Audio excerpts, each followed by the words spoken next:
C'est décembre, c'est l'hiver, c'est le calendrier de l'Avent de Clac, le clacandrier. Un jour, un film. On continue le calendrier de l'Avent de Clac, le clacandrier. Thierry, c'est Noël, c'est les fêtes. Moi, j'ai envie de contes de fées là. Et je crois que l'invité qu'on a aujourd'hui, c'est pas sa spécialité pourtant. Alors, c'est pas sa spécialité. Après, tu sais, j'imagine que des fois, on peut être spécialisé dans des choses qu'on ne montre pas tout le temps. Mais là, c'est vrai que c'est assez étonnant. Puisque moi, quand elle m'a annoncé le thème, je dis, ah bah oui, ça va être un truc absolument dégueulasse, gore et dégoulinant sur le thème de cette fameuse princesse. Et finalement, il semblerait que non. Donc, je vais quand même laisser la parole à Judith, la spécialiste des demoiselles d'horreur, pour nous présenter son film.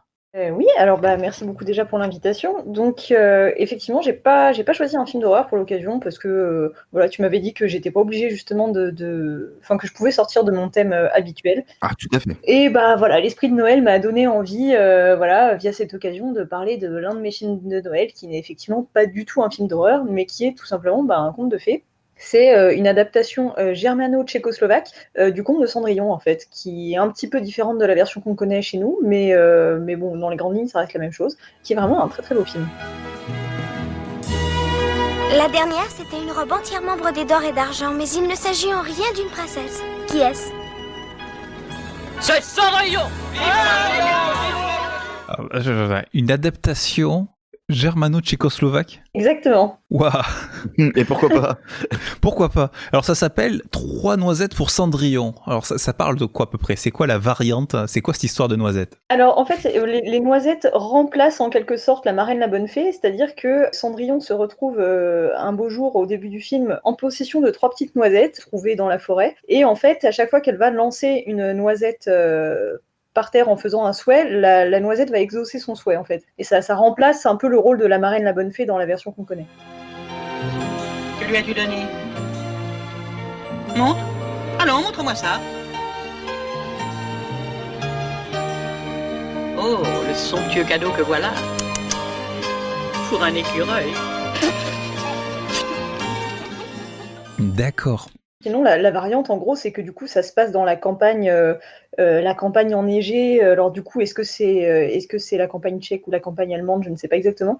Mais voilà, ça se passe dans des décors enneigés, ce qu'on n'a pas, nous, dans les adaptations de Cendrillon qu'on connaît. Et Cendrillon est une humble fille de ferme, en fait, qui va un peu flasher sur le prince du coin, et vice-versa, etc. Bon, après, vous voyez dans les grandes lignes, hein, je vais pas tout raconter. Mais voilà, la variante, c'est que ça se passe au milieu des sapins plein de neige et qu'on a droit à des noisettes à la place d'une marraine, quoi. Et qu'on n'a pas de souris qui parle non plus. C'est assez original. Moi, j'ai une question par rapport à ça, parce que, au-delà de ce que tu me dis, moi, j'avais jamais entendu parler de ce film. Comment est-ce que tu es venu à découvrir ce film, en fait? Parce que ça n'a pas l'air d'être quelque chose qui a pu être connu dans notre enfance ou autre, hein. Et alors justement, je n'ai aucun mérite, ce n'est absolument pas le fruit de recherche cinéphile de ma part ou quoi que ce soit. C'est justement quand j'étais petite, en fait, il était passé à la télé et ma grand-mère l'avait enregistré, je ne sais pas si elle le connaissait déjà ou pas, mais bref, elle l'avait enregistré sur une cassette au moment où elle l'avait vu passer et elle avait adoré, ma mère aussi, et en fait, du coup, elles m'ont initiée à ça, enfin aussi bien moi que mon frère et ma sœur, elles m'ont initiée à ce film très jeune, en fait. C'est devenu un film de famille, en fait, très tôt dans mon enfance. D'accord. Mais effectivement, c'est un film qu'on a très très rarement l'occasion de voir en France, hein. Même si vous voulez le chercher en DVD, il faut le commander à l'étranger, etc. Ah ouais, donc c'est vraiment c'est la perle, c'est la pépite. Et alors toi, pourquoi est-ce que tu l'as choisi justement? Alors c'est-à-dire, moi j'avais envie là de parler d'un film de Noël, enfin c'est la période qui me donnait envie de faire ça, de profiter d'avoir l'occasion de parler d'un autre cinéma que du cinéma d'horreur, et celui-là, parce que je savais que un film de Noël, ça servait à rien que je parle de Love Actually parce que tout le monde le connaît, mais voilà, celui-là, 3 noisettes pour Cendrillon, c'est à la fois, c'est vraiment un petit film assez simple, vraiment adorable, mais en même temps qui est tellement joli, qui est d'une poésie folle, que ça vaut vraiment le coup. Enfin, je sais pas si voilà, des gens auront la curiosité suite à ce podcast d'aller le découvrir ou d'aller chercher des extraits sur internet ou quoi, mais vraiment je le recommande très vivement parce qu'il est tellement rafraîchissant dans sa simplicité et sa poésie, puis là en plus il a une musique absolument enchanteresse. Pour moi c'est un film. C'est vraiment dommage qu'il soit pas plus connu parce que vraiment, une fois qu'on est lancé dedans, je pense qu'on ne peut être qu'émerveillé. Alors, pendant qu'il y a un truc qui tape à côté de ton micro, je ne sais pas ce que c'est. Ah, c'est peut-être le fil de mon casque quand je bouge, tout simplement. Ouais. Et du coup, quels sont les points forts de ce film? Alors, tu nous as parlé de la musique, par exemple, mais quoi d'autre? Alors, le casting est super. L'actrice qui fait Cendrillon, alors bon, le problème c'est que je ne saurais absolument pas comment prononcer les noms tchèques. Je peux vous assurer que je pensais pouvoir aider sur ce point-là, mais non, c'est compliqué. Donc bon, regardez la page Wikipédia, je me sens pas de massacrer son nom, la pauvre. Mais elle, c'est pareil, dans le côté rafraîchissant, enfin, elle est top parce que elle a rien de la princesse formatée, mannequin à ses heures perdues qu'on pourrait avoir chez nous, quoi. Elle a l'air juste d'une gamine absolument charmante, mais du coup très rafraîchissante dans le fait que elle est habillée comme la paysanne qu'elle est. Elle est pas plus glamour que ça, et il y a juste son charme et sa présence qui agissent. Et puis en plus, elle est malgré tout un peu plus badass, c'est-à-dire qu'elle ose répondre quand on lui parle mal, elle se rebelle, elle est plus active, on va dire, que dans les Disney qu'on a eu nous dans notre enfance. Donc voilà, le casting est vraiment top. Donc surtout elle, je trouve qu'elle vraiment elle marque. Et puis les décors sont trop beaux, hein. Vraiment les paysages enneigés. Enfin, moi j'adore ça là, les grands sapins depuis lesquels tombe de la neige. Enfin, je trouve ça très beau. Enfin, je me répète sur le thème de la neige, mais c'est vraiment ce qui fait en grande partie la beauté du film. Je pense, si vous y êtes sensible, ça vous plaira. Eh bien, en plus, ça tombe bien, la neige pour les films de décembre, pour Ça les films de tombe bien, la Noël. neige, très On est parfaitement dans le thème. Je suis très content.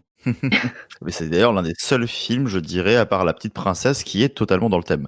Ouais. Et alors, du coup, on disait que c'était un film difficile à trouver. Est-ce qu'il est si difficile que ça à trouver, Thierry? Alors, en réalité, oui. Alors, clairement, c'est sûr que si vous avez l'intention de le voir en VOD ou quoi que ce soit, il n'est disponible nulle part.